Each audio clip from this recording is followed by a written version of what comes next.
இங்கு மேடையில் அமர்ந்திருக்கும் அவர்களுக்கும் ஆசிரியர் பெருமக்களுக்கும் மற்றும் மாணவ மாணவிகளுக்கும் என் முதற்கண் வணக்கத்தை தெரிவித்துக் கொள்கிறேன்.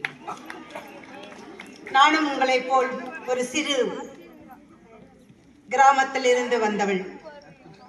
தமிழ்நாட்டில் சின்னாலப்பட்டி என்ற கிராமத்தில் பிறந்து நெசவு தொழில் செய்யும் தாயும் பள்ளி ஆசிரியராக பணிபுரிந்த தந்தையருக்கும் பிறந்தவள் நான்.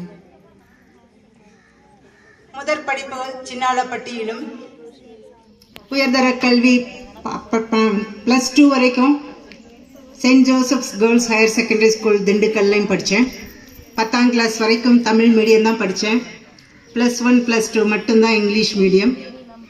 தென் electronics and communication in engineering PST college of technology 1981லிருந்து 85 வரைக்கும் படித்தோம்.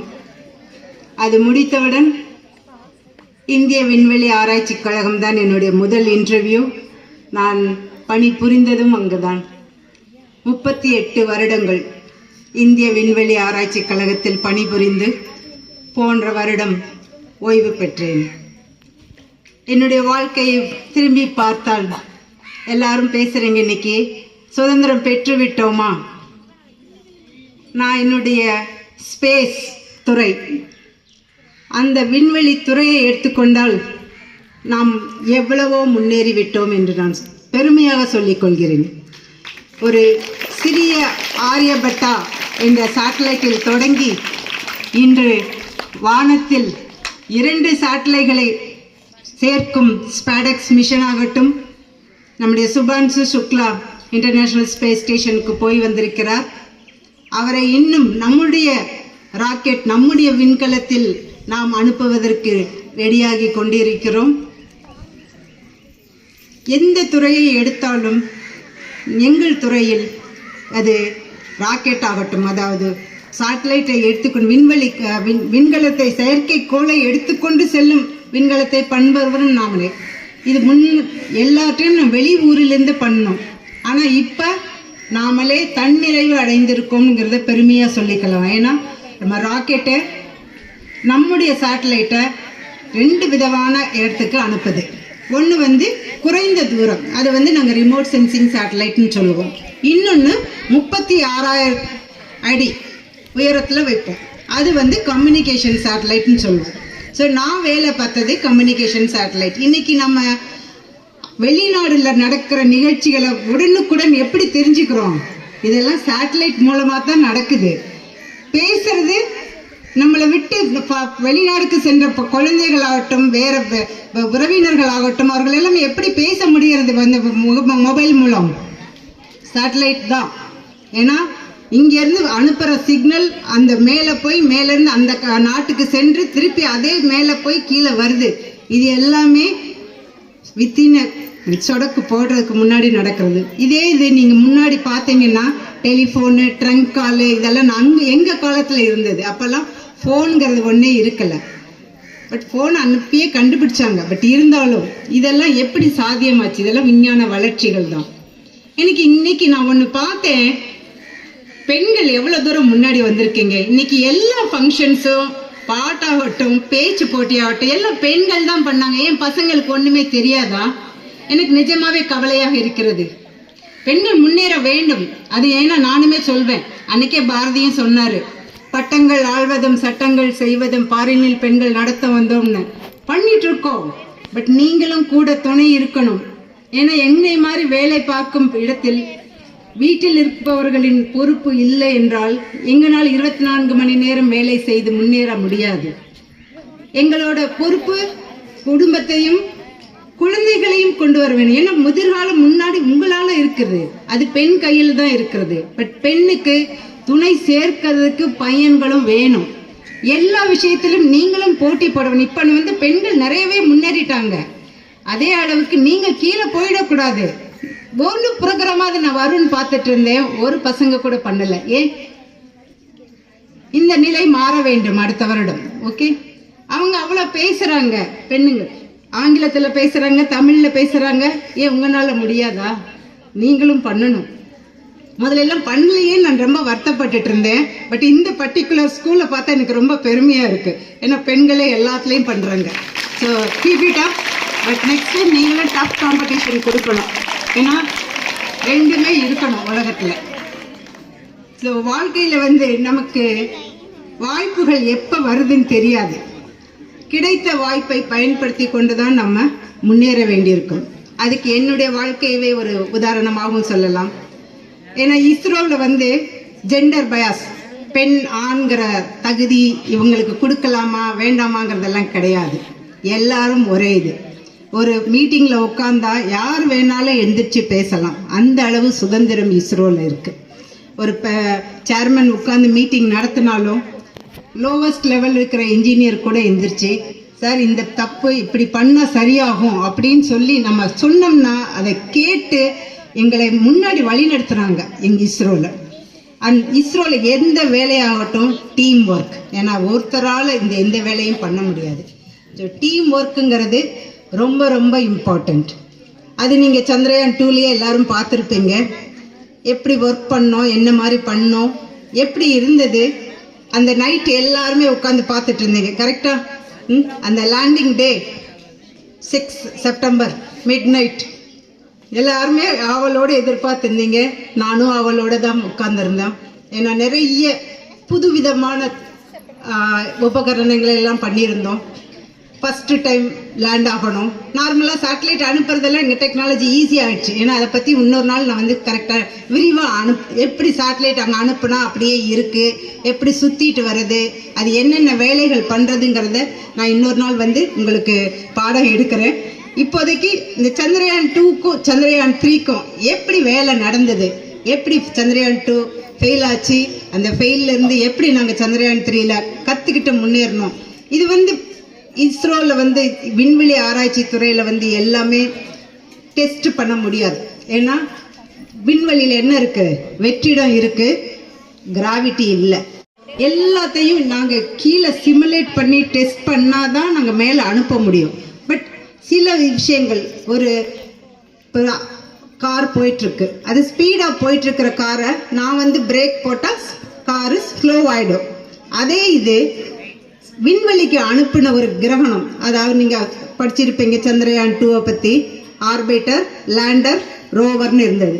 இந்த லேண்டர் பூமியிலேருந்து எடுத்துகிட்டு போய் நாங்கள் சந்திரனை சுத்த வச்சோம். சந்திரன்லேருந்து 100 கிலோமீட்டர் உயரத்தில் இருக்கிறத 30/100 கிலோமீட்டர் தூரத்துக்கு கொண்டு வந்துட்டோம். அதுவும் கரெக்டாக எல்லாம் நடந்தது. 30 கிலோமீட்டர் தூரத்தில் இருந்து லேண்ட் ஆகணும். ஃபுல் 15 நிமிஷங்கள் அது எல்லா வேலையும் பண்ணணும். அது எல்லாத்தையுமே ஒரு கம்ப்யூட்டர் அவங்க தான் பண்ணுறாங்க. எல்லாத்தையும் ப்ரோக்ராம் பண்ணிவிட்டு இந்த செகண்டுக்கு இப்படி பண்ணணும் எல்லாம் ப்ரோக்ராம் பண்ணிட்டோம். ஸோ இந்த ப்ரோக்ராம் பண்ணுறப்ப எல்லாமே கரெக்டாக ஆரம்பித்தது.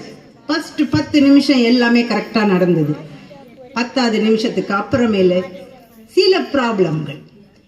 கம்ப்யூட்டர் என்ன பண்ணும், நாம் எப்படி எழுதியிருக்கோமோ அதுபடி தான் நடக்கும். ஏதாவது கொஞ்சம் சேஞ்ச் ஆச்சுன்னா கம்ப்யூட்டர் மூளை பண்ணாது. அது மனுஷனாக இருந்தால் உடனே கரெக்ட் பண்ணலாம். இப்போ நானே போயிட்டுருக்கேன் காரில், எதுக்கு சடனாக ஒரு நாயோ ஒரு வண்டியோ வந்துருச்சு, I can put brake. But computer ஆனால் இது பண்ணாது.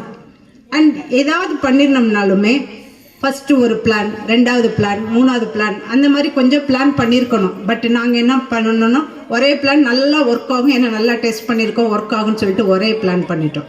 என்னாச்சு, இந்த என்ஜின் ஸ்பீடு கண்ட்ரோல் பண்ணணும். ஃபஸ்ட்டு நார்மலாக ரொம்ப ஃபாஸ்ட்டாக போயிட்டுருக்கிறத ஸ்பீட் கண்ட்ரோல் பண்ணணும். இந்த ஸ்பீட் கண்ட்ரோல் பண்ணுற இதில் கொஞ்சம் தப்பாக கால்குலேஷன் ஆகிடுச்சு. ஸோ அது தப்பாக கால்குலேஷன் ஆனப்போ அது என்ன ஆயிடுச்சு, அதை கரெக்ட் பண்ணுறதுக்கு என்ன பண்ணணும்னா சேட்டலைட் ரொட்டேட் ஆக ஆரம்பிச்சிருச்சு. ரொட்டேட் ஆகிறப்ப அது ரொட்டேட் ஆகிற ஸ்பீடை வேறு நாங்கள் கட்டுப்படுத்தி வச்சுருந்தோம். ஏன்னா ரொம்ப ரொட்டேட் ஆகிட்டா ப்ராப்ளம் ஆகிடும்னு சொல்லிட்டு. ஸோ அது என்னாச்சு, ரொம்ப டைம் எடுத்துக்கிச்சு. எங்கள் ப்ரோக்ராம் எல்லாம் டைம் பிரகாரம் நடக்கணும். அந்த டைமில் இது வந்தால் தான் அது நடக்கும். கம்ப்யூட்டர் என்ன பண்ணணும், இந்த டைம் சரியாக இல்லை, அதுக்கு என்ன பண்ணணும்னு தெரியல, கையை விரிச்சிருச்சு. ஸோ நேராக கீழே விழுந்துருச்சு. இன்னும் ஒரு 1 கிலோமீட்டர் இருந்தால் அங்கே ஸ்டேஜ் போயிருப்போம். நாங்கள் அந்த 1 கிலோமீட்டர் தூரத்துக்கு முன்னாடி அது கீழே விழுந்துருச்சு. இந்த ப்ராப்ளத்தை எல்லாரும் உட்கார்ந்து வித்தின் 1 மாதத்துக்குள்ள எங்கே மிஸ்டேக் ஆச்சுன்னு கண்டுபிடிச்சோம். எந்த இது டெஸ்ட் பண்ணலை அப்படிங்கிறத சந்திரயான் 3ல பண்ணோம்.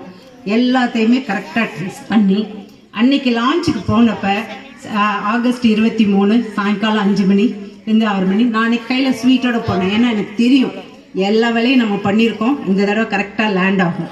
இதில் வந்துமே நாங்கள் plan A, plan B, plan C எல்லாத்தையுமே பிளான் பண்ணி வச்சுருந்தோம். இந்த தடவை ஒரு பிளான் தப்பானாலும் இன்னொரு பிளான் தப்பாகக்கூடாதுங்கிறதுக்கு. ஸோ அது பிரகாரம் கரெக்டாக அன்றைக்கி லேண்ட் ஆச்சு August 23, which is called space technology டேன்னு சொல்லி நம்ம பிரதமர் மோடி அனௌன்ஸ் பண்ணார். ஸோ அந்த டேட் பிரகாரம் இன்னும் வர 23ஆம் தேதி இட்ஸ் கால்ட் ஸ்பேஸ் டெக்னாலஜி டேன்னு தான் எல்லா நாளும் கொண்டாட போகிறோம். ஸோ இது வந்து வாழ்க்கையில் மறக்க முடியாது. ஏன்னா வேற யாரும் பண்ணலை. சவுத் போல்ங்கிறது நிறைய கிரேட்டர்ஸ் இருக்கும். அந்த கிரேட்டர்ஸில் போய் லேண்ட் ஆகுங்கிறது ரொம்ப கஷ்டம். ஸோ நாம் அதை ஃபர்ஸ்ட் டைம் பண்ணியிருக்கோம். அதனால உலகமே நம்மளை சுற்றி பார்த்தது அது ஒன்று. மார்ஸ் ஆர்பிட்டர் மிஷன் மங்கள்யான் பற்றி கேள்விப்பட்டிருக்கீங்க இல்லையா? அதுவும் என்ன பண்ணோம், அதில் என்ன கிரிட்டிகாலிட்டி தெரியுமா? 9 மாதம் அது போய் சேர வேண்டிய இடம். 9 மாதத்துக்கு அப்புறம் அந்த என்ஜின் வந்து ஸ்பீட் அகெயின் கம்மி பண்ணணும். கம்மி பண்ணி அதுவும் எல்லாமே ஆட்டோமேட்டிக்காக பண்ணோம். First time we were able to go around Mars. So அந்த இதுலேயும் நம்ம ஃபர்ஸ்ட் பண்ணோம். அந்த 4வது நாடு மார்ஸ் மங்கள்யான்ங்கிறது உங்களுக்கு செவ்வாய் கிரகத்தை நம்ம சுற்றி வந்தோம். ஸோ அதுலேயும் இந்தியா ஃபர்ஸ்ட். இது மட்டுமே இல்லை, 104 சேட்டலைட்டை நம்ம ராக்கெட்டில் அனுப்பணும், அதுலேயும் ஃபர்ஸ்ட். இப்போ ரீசெண்டாக NISRங்கிறது ஒரு சேட்டலைட்டு அது போயிருக்கு மேலே. அது பண்ண போகிற வேலை வந்து என்னன்னா, பகலில் மட்டும் இல்லை இரவில் கூட அந்த பூமியை எல்லா விதமான படங்களையும் எடுக்கும். நம்மளுடைய நிலம், வாயு, உங்களுடைய எனக்கு இப்போ தமிழில் கொஞ்சம் சில வார்த்தைகள் எல்லாம் வரலை, but it's going to do a better job for a remote sensing satellite. இது நம்ம நாடுக்கு மட்டும் இல்லை, உலகத்தில் இருக்கிற எல்லாருக்குமே பயன்படுற மாதிரி பண்ணிருக்கோம். அது இனிமேல் தான் அந்த ஆண்டனா வந்து 12 மீட்டர் ஆண்டனா அது இப்போ தான் டிப்ளாய் ஆரம்பிச்சிருக்காங்க. மோஸ்ட்லி இது நாளைக்கு நாளானைக்குள்ளே ஆகிடும்.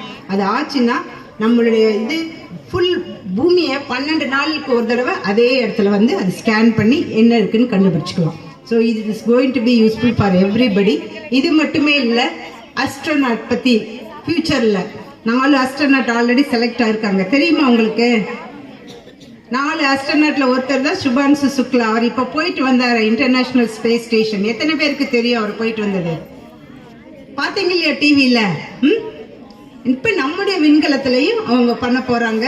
இதெல்லாம் தான் முன்னாடி நடக்க போகிறது. இன்னும் முன்னாடி என்னென்ன பண்ண போகிறோங்கிறது இஸ்ரோ வந்து போய் சந்திரயான்லேருந்து மண்ணை எடுத்துகிட்டு வந்து இங்கே நம்ம அனலைஸ் பண்ண போகிறோம். அது இன்னொரு ப்ராஜெக்ட். அது மட்டுமே இல்லை, இன்டர்நேஷனல் ஸ்பேஸ் ஸ்டேஷன் மாதிரி பாரதிய அந்தரிக்ஷ் ஸ்டேஷன் நம்முடைய நாட்டோட இது ஒரு ஸ்பேஸ் ஸ்டேஷனுமே நாம் பண்ண போயிட்டுருக்கோம். அதுக்கான வேலைகளும் நடந்துக்கிட்டு இருக்கு. இது இல்லாமல் இன்னும் நிறைய ப்ராஜெக்ட்ஸ் இன்னும் வந்துக்கிட்டே தான் இருக்குது. இதை பற்றி நீங்களெல்லாம் தான் முன்னாடி பண்ணணும். அதில் வந்து உங்களுக்கு 2-3 கேள்விகளை நான் உங்களுக்கு கொடுக்குறேன். நீங்களும் திங்க் பண்ணி இது எப்படி பண்ணலான்னு. இன்னைக்கு நிறைய பாட்டில் வந்து சுற்றுச்சூழலை பற்றி பேசுனீங்க. சுற்றுச்சூழலை நாம் எப்படி வச்சுருக்கோம்? இன்னும் நான் அந்த ஊரில் பார்க்குற நிறைய பிளாஸ்டிக் யூஸ் பண்ணுறோம். இந்த பிளாஸ்டிக் யூஸ் பண்ணுறதுனால எவ்வளவு ப்ராப்ளம் ஆகுது தெரியுமா? நமக்கு மட்டும் இல்லை, நம்மளுக்கு இன்னும் முன்ன வர ஜென்ரேஷன்ஸ், அப்புறம் கடல் வாழ்ல இருக்கிற உயிரினங்கள் எல்லாமே அஃபெக்ட் ஆகிட்டுருக்கு. அதை நம்ம எப்படி பிளாஸ்டிக்கை தவிர்க்கிறது, இல்லை ரீயூஸ் பண்ணுறது, ரெடியூஸ், ரீயூஸ், ரீசைக்கிள் அப்படிம்பாங்க. அதை எப்படி பண்ணணுங்கிறது இல்லை உங்கள் கையில் தான் இருக்குது. ஃபஸ்ட்டு பண்ணுறது ஃபஸ்ட்டு பாருங்கள். ஏன்னா இன்னைக்கு இல்லைன்னா இன்னும் ஃபியூச்சரில் எப்படி ஆக போகிறதே தெரியாது. நிறைய விலங்கினங்கள் பார்த்தா வயிற்றில் வாயிலெல்லாம் ஃபுல்லு பிளாஸ்டிக்ஸ் டியூப்ஸ்லேருந்து எல்லாமே. ஷார்க்கே அந்த அளவு இப்போ எல்லாம் நிறைய பார்த்தீங்கன்னா எல்லாத்துக்கும் கொண்டு போய் கடலில் தான் கொட்டுறாங்க. அது கடலில் இருக்கிற மீனுங்கள் சாப்பிட்டு பாவம் அதுக்கு வாயில் ஓப்பன் கூட பண்ண முடியாமல் இருக்குது. அதெல்லாம் பார்க்குறப்ப நாமளே பண்ணுறோம் தப்பு. அவர் சொன்னாங்க நிறைய லஞ்சம் இதெல்லாமே எல்லாத்தையுமே ஒழிக்கிறதுங்கிறது ரொம்ப கஷ்டம். இந்த இளைய தலைமுறையினர் நீங்கள் எல்லாம் எப்படி பண்ணுறீங்களோ அவர் தான். அவர் சொன்னார் எல்லாருக்கிட்டையும் அன்பு காட்டணும்னு. அதுவும் இருக்கணும். ஏன்னா நீங்கள் மட்டும் படிக்கிறதோடு இல்லாமல் உங்கள் கூட இருக்கிற பசங்களையும் சேர்த்து படித்தா, அவர் சொன்னார் இப்போ +2 பசங்க ஆல்ரெடி 100% பாஸ் ஆகிறாங்கன்னு. அதே மாதிரி 10th பசங்களும் 100% பாஸ் ஆகணும். பாஸ் மட்டும் ஆகுதில்லை, நாளைக்கு நீங்கள் எல்லாருமே ஒரு விஞ்ஞானியாகவோ என்ஜினியராகவோ மருத்துவராகவோ இல்லை என்ன மாதிரி ஆகணுமோ ஆசிரியராகவோ இல்லை வீட்டில் வேலை பார்க்குற மனைவியாவோ இருக்கலாம். எல்லா தொழிலுமே தொழில் தான். எந்த தொழிலுக்கும் பாரபட்சம் கிடையாது. இந்தியாவில் விண்வெளி ஆராய்ச்சி கழகத்தில் எப்படி நாங்கள் ஜாயின் பண்ணிக்கலாம்? நீங்கள் இன்ஜினியர் மட்டும்தான் ஆகணும்னு கிடையாது. டிப்ளமாவாக இருந்தாலும் சேரலாம், ஐடிஐ ஆனாலும் சேரலாம். என்ன மாதிரி பாடங்கள் படிக்கணும்? Electronics and communication, mechanical engineering, thermal engineering, metallurgy, computer science, இன்னமேல் ஃப்யூச்சரில் வரப்போகிறது ஆர்டிஃபிஷியல் இன்டெலிஜென்ஸ், நிறைய பாடங்கள் இருக்கிறது. இது மட்டுமே இல்லை, டிரைவர் வேணும், குக் வேணும், சஃபாய் வாலா வேணும், வீட்டு க்ளீன் பண்ணுறவங்களும் வேணும், அட்மினிஸ்ட்ரேட்டிவ்ல இருக்கிறவங்களும் வேணும், பர்ச்சேஸில் இருக்கவங்க வேணும், எல்லா விதமான தொழிலில் வேலை பார்க்குறவங்களும் வேணும். அதனால் BSc, MSc, diploma, ITI, engineers, BE, ME, PhD பண்ணவங்க யார் வேணாலும் இஸ்ரோவில் ஜாயின் பண்ணலாம்.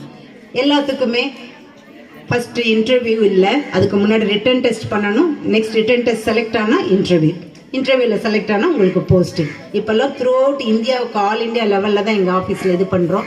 இது மட்டுமே இல்லாமல் நம்ம பூமியை மட்டுமே இல்லை, வானத்திலையுமே நிறைய குப்பைகளை நாங்கள் சேர்த்துருக்கோம். இது நம்மளோட சேட்டலைட் மட்டுமே இல்லை, ராக்கெட் பார்ட்டுகள், 2 சேட்டலைட் ஒன்னோட ஒன்று மோதுறப்ப இன்னும் துகள்கள், நிறைய துகள்கள் ஆயிட்டு இருக்கு. இப்போ பூமியில மட்டும் இல்லை, வானத்திலையுமே நிறைய குப்பைகள் இருக்கு. அதை எப்படி கிளீன் பண்றது? இது ஒரு பெரிய ப்ராப்ளம்.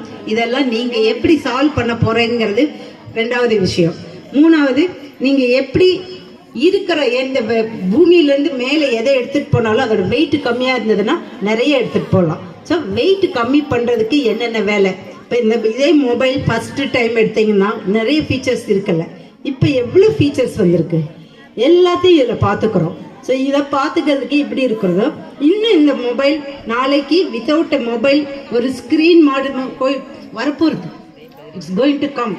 இந்த எலக்ட்ரானிக் ஐட்டம்ஸ் எல்லாம் நிறைய இருக்க போகிறதில்ல, நிறைய இது we are going to miss and it will revolution ஆகிக்கிட்டே இருக்குது எல்லா தொழிலையுமே. ஸோ எல்லாருமே அப்டேட் ஆகிக்கிட்டே இருக்கணும். ஓகே, இல்லை நமக்கு ரொம்ப போர் அடிக்கிற மாட்டேன். நான் I'm going to stop it. ஏன்னா I will come and talk நான் அபவுட் இஸ்ரோ பற்றி நான் அப்புறம் பேசுகிறேன். பட் உங்களால் முடிஞ்சது இன்னைக்கு உங்களுடைய first I wanted to tell about you people how you have to study about your work. அந்த காலத்தில் எல்லாரும் சொன்னாங்க, காலையில் எழுந்தவுடன் படிப்பு, பின்பு கனிவு கொடுக்கும் நல்ல பாட்டு, மாலை முழுவதும் விளையாட்டு, இதை வழக்கப்படுத்தி கொள்ளடி பாப்பான்னு சொன்னார். நம்ம எத்தனை பேர் ஃபாலோ பண்ணுறோம்? நைட்டெல்லாம் உட்காந்து ஷார்ட்ஸு ரீல்ஸ் பார்த்துட்டு காலையில் மெதுவாக 7:30 மணி 8 மணிக்கு எழுந்திரிச்சு 9 மணி ஸ்கூலுக்கு ஜஸ்ட்டு வந்துடும். How many people brush in the night? எத்தனை பேர் நைட்டு பல் துளக்கிட்டு தூங்குறீங்க? நிறைய பேர் பண்ணுறது இல்லை. ஒழுக்கம் விழுப்பம் தரலான், ஒழுக்கம் உயிரினும் ஓம்பப்படும். அது மட்டுமே சொன்னாங்க, அவையார் சொல்லலையா? சித்திரமும் கைப்பழக்கம், செந்தமிழும் நாப்பழக்கம், வைத்ததொரு கல்வி மனப்பழக்கம், நித்தம் நடையும் நடைப்பழக்கம். நெக்ஸ்ட் லைன் தெரியுமா? நட்பும் தயையும் கொடையும் பிறவி குணங்கள்னு அவர் அன்னைக்கே சொன்னார். ஃபர்ஸ்ட் உங்க பாடி, உங்க உடம்பு, அதை கிளீனா வச்சுக்கோங்க. அதுக்கு என்ன பண்ணணுமோ பண்ணுங்க. உங்க வீடு கிளீனா இருக்கணும். நெக்ஸ்ட் நீங்க படிக்கிற பள்ளி கிளீனா இருக்கணும்.